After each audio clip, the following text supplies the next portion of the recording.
Alors, la question qui anime aujourd'hui le débat sur le oui ou non au référendum, je pense que le principe du référendum est un acquis.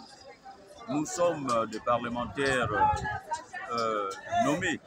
Par conséquent, ce n'est pas à nous de décider ou de voter la Constitution gabonaise.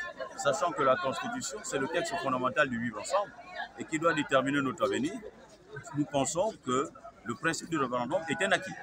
Maintenant, la question du oui ou du non au contenu, le président de la République lui-même a dit qu'il y aura une assemblée constituante et c'est après le travail de la constituante que nous pourrons venir expliquer aux populations les enjeux du oui.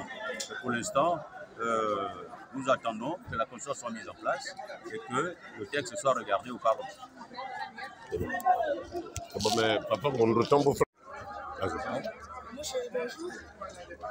Bonjour.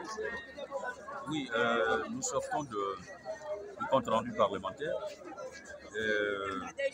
Quelques grands axes ont été exposés, notamment les lois qui ont été adoptées par le Sénat sur la pollution plastique, la loi qui régit les élections au Gabon, le référendum et le maquillage qui est fait autour, je voulais dire, le débat qui tourne autour du référendum du oui ou du non.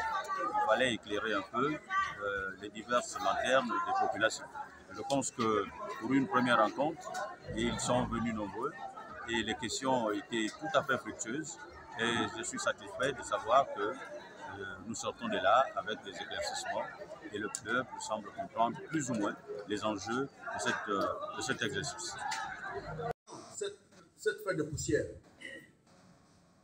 les gens qui ont fait la route entre le Kafou Mikoui et Madoukou 1, vous avez constaté qu'il y a des dodanes. Nous sommes fatigués et nous sommes pleins de la poussière. Pour ne pas parler des bébés qui sont nés même aujourd'hui, vraiment qui souffrent énormément. Bon, je voudrais encore revenir sur l'électricité. Ça fait partie aussi de la pollution. Je voudrais dire que la haute tension traverse notre canton, notre regroupement. Sur les maisons et à basse altitude. Que faire? Dans mon regroupement, il y a le village Madoukou 1 que la SCG est venue arracher comment on appelle ça? Le transfo. Et ça demeure depuis 3 ans. Que ces gens-là dorment dans le noir, ils n'arrivent même pas à conserver leur nourriture.